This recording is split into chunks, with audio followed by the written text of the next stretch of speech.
नवीन वाळू धोरणाबाबत महसूल मंत्री चंद्रशेखर बावनकुळे यांनी नागपुरात माहिती दिली। नवीन निविदा जिल्हाधिकारी काढतील, तसंच वाळूची कमतरता इतर मार्गांनी दूर केली जाईल, असंही बावनकुळे म्हणाले। नवीन वाळू धोरणाअंतर्गत राज्यातील 30 लाख कुटुंबांसाठी 30 लाख घरं बांधण्याचं काम सुरू आहे। सरकार 5 ब्रास वाळूची घरपोच सेवा देणार आहे, त्यामुळे घरे बांधण्यासाठी वाळूची चिंता संपणार आहे। प्रत्येक जिल्ह्यात तहसीलदार हे वाळूचा पुरवठा करतील, असंही बावनकुळे यांनी सांगितलं। राज्यामध्ये नवीन वाळू धोरण आला आहे। या वाळू धोरणामध्ये आता तातडीनं सर्व कलेक्टरला 15 दिवसामध्ये टेंडर काढायचे आहे।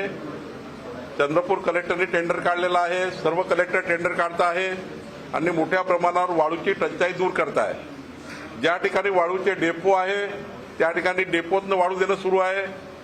ज्या ठिकाणी आता मोठ्या प्रमाणावर काही वाळू मिश्रित शेतकऱ्याच्या अर्जाला त्यांना आम्ही परवानगी देतो आहे।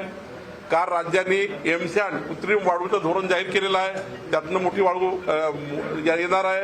आणि आता तर राज्यातल्या 30 लाख घरकुलांना ज्याचं काम चालू आहे, रमाई आंबेडकर योजना, शबरी योजना, प्रधानमंत्री आवास योजना, मोदी आवास योजना, 30 लाख घराचं बांधकाम चालू आहे। या 30 लाख घरकुलांना घरपोच 5 ब्रासची रेतीची रॉयल्टी आमचा तलाठी ग्रामसेवक घरपोच नेऊन देतो आहे। या 15 दिवसामध्ये 30 लाख घरी आमचे महसूल अधिकारी जाणार।